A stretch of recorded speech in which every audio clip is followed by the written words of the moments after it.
This is the Chatterbox Network, and I'm Sassy Girl, aka Trisha, aka Lady P. If you're here for the truth, clarity, and conversations that don't dodge reality, you're in the right place. Let's talk.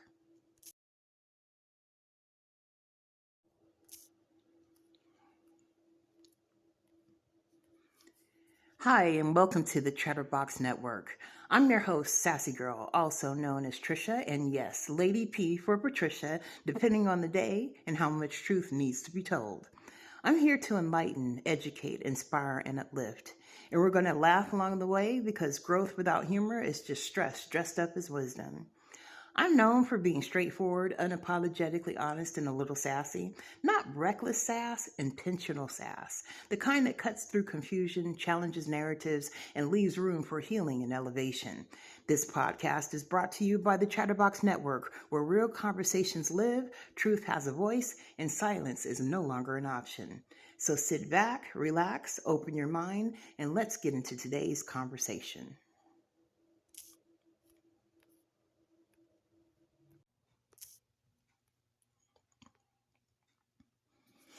How narcissists are made. Nobody wakes up at age 35 and thinks, what will really spice up my relationships, a personality disorder. Narcissists are not hatched fully formed. They are constructed brick by brick, roll by roll, applause by applause, silence by silence. This is not about excuses. It's about origins. The family is a stage.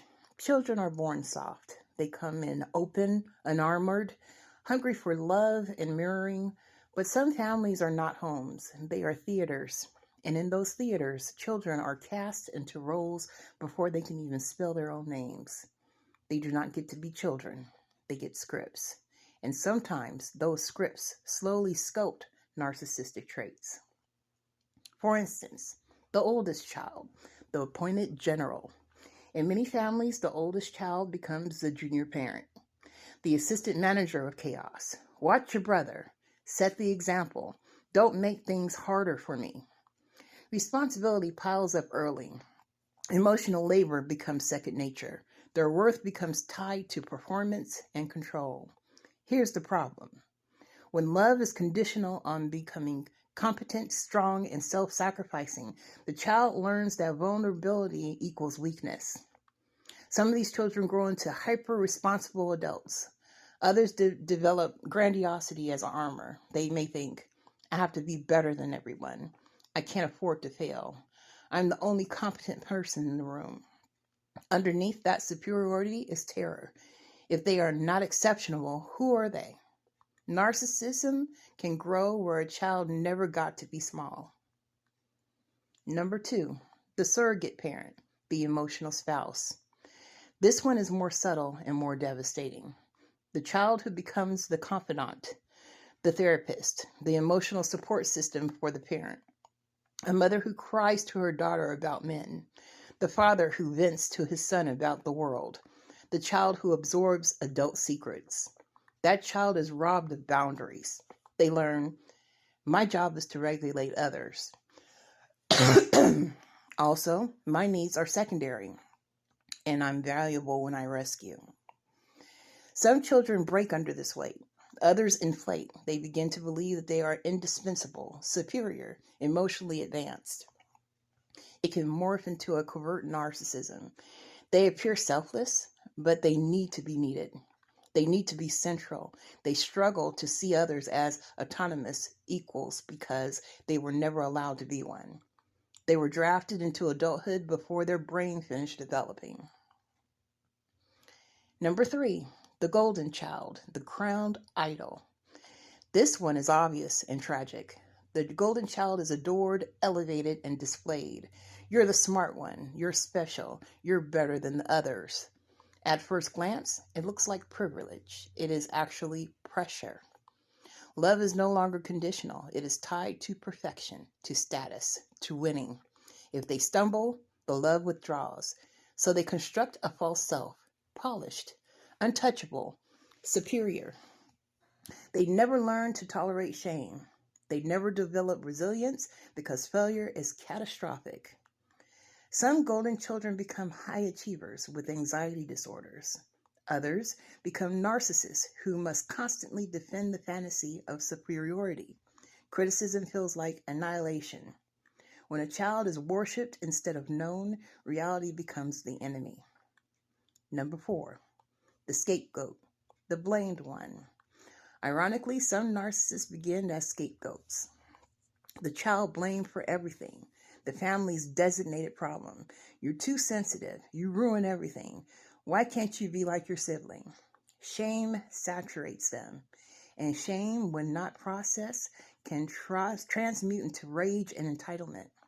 Some scapegoats internalize it and crumble. Others flip it outward. I will never be weak again. I will dominate before I am humiliated. I will rewrite the story. Grandiosity becomes revenge against early humiliation.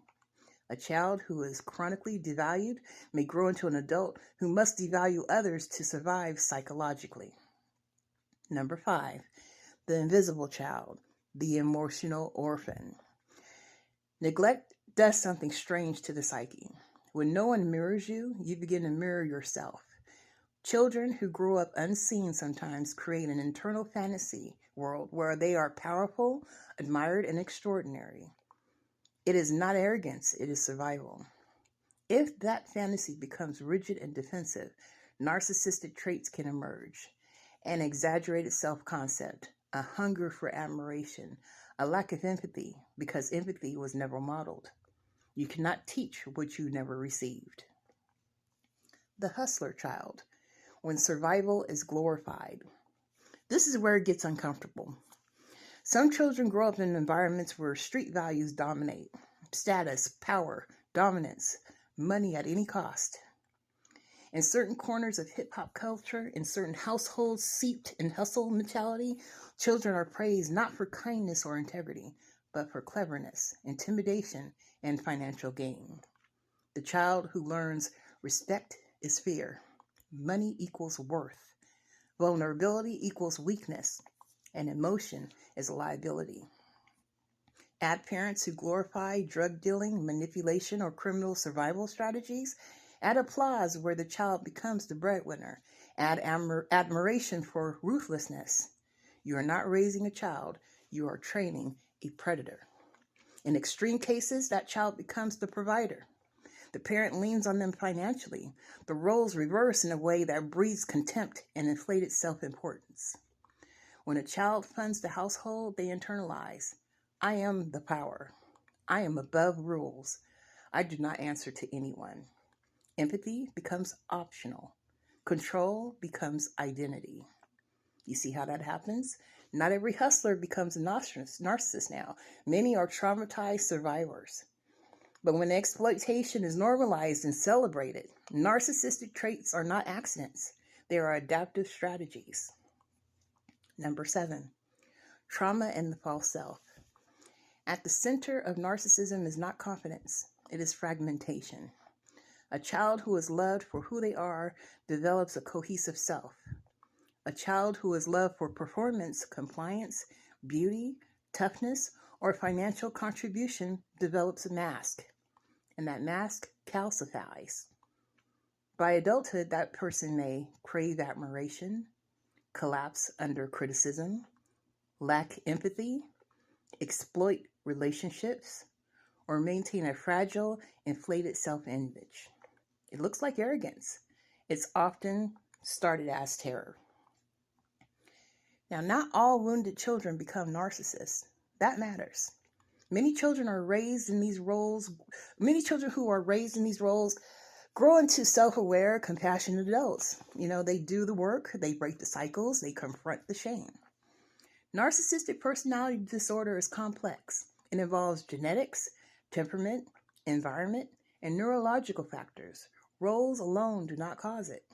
But rigid family roles, chronic emotional invalidation, and environments that reward domination over connection can fertilize the soil. The core truth: narcissists are not born evil. They are built around wounds that were never allowed to heal. That does not excuse harm. It explains it. And an explanation is power. Because you see how narcissists are made, you stop romanticizing them. You stop personalizing their cruelty, and you stop believing their grandiosity. You understand that beneath the performance is a frightened child who learned that love had terms and conditions. And you decide that the cycle ends with you.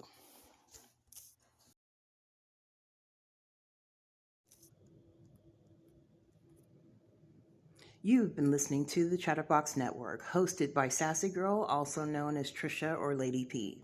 If something today resonated with you, challenged you, or gave you clarity, don't keep it to yourself. Go ahead and like this episode, drop a comment, and subscribe so you don't miss what's coming up next. Share this conversation with a friend, family member, or someone who needs to hear it, and feel free to post it across all your social media networks.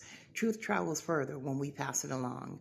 My mission remains the same: to enlighten minds, to inspire growth, to encourage resilience, and to uplift without watering down the truth or silencing lived experience. Until next time, stay grounded, stay curious, and keep your voice.